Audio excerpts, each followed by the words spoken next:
First of all, congratulations. This project is such a fun watch. Thank you. How do you begin to create a vocal identity for your character? Could you repeat the question one more time, please? How do you begin to build a vocal identity for your character? So, it kind of goes to when I read the script, I kind of, set the scenes and what I'm doing. And obviously my guy, he's kind of like the bad guy, the bad boy of, the street ball. So it was kind of cool to have a little gruffer tone and even recording it, I went in with an idea and then while we were recording, they were like, maybe try a little more gruff, a little more oomph between certain lines to kind of really push forward because for me, everything I do is with a smile always. That's just how the kind of person I am. So when I was doing this, being the bad guy, I added more gruff in my voice and really kind of threw it in there, especially with the type of shoe and in the scene I'm in playing basketball. The director, he was like, think of it like your PJ Tucker on the Houston Rockets, because that's my favorite team. And I'm like, I understand now.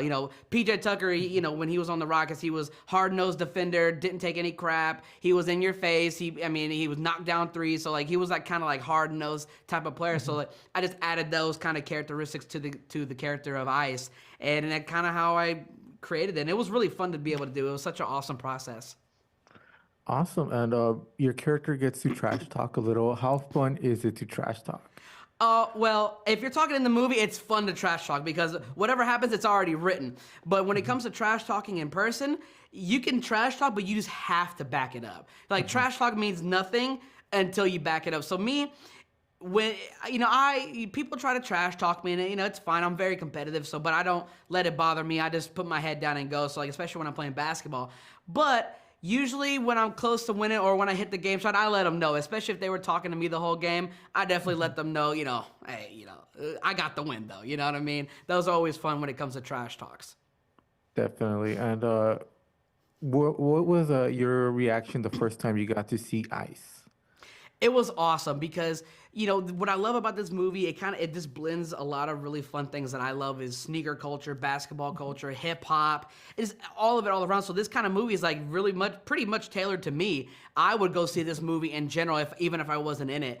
And so being able to see Ice for the first time and this, because I'm a big sneakerhead myself, so seeing the design of the sneaker, the first time I recorded, it was more like storyboards. But then the second time I got to see some almost finished animation. They added the music in, and it really just made it was so cool to be able to see and to be able to see my voice and something like that. It was really cool.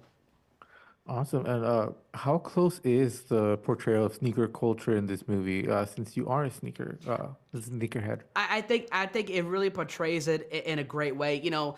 Sneaker culture and just the culture that it brings up. It's about individuality and it's about finding your right pairs, what works with you, not judging a book or a shoe by its box. You know what I mean?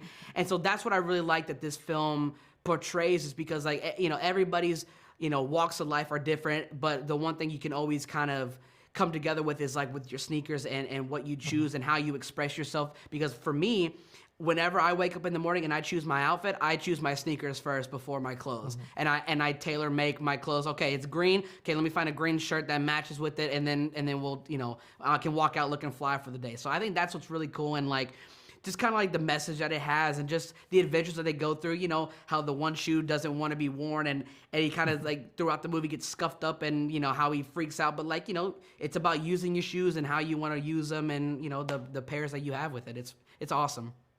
Awesome. If you had a shoe that was tailor-made for you, what would it be called?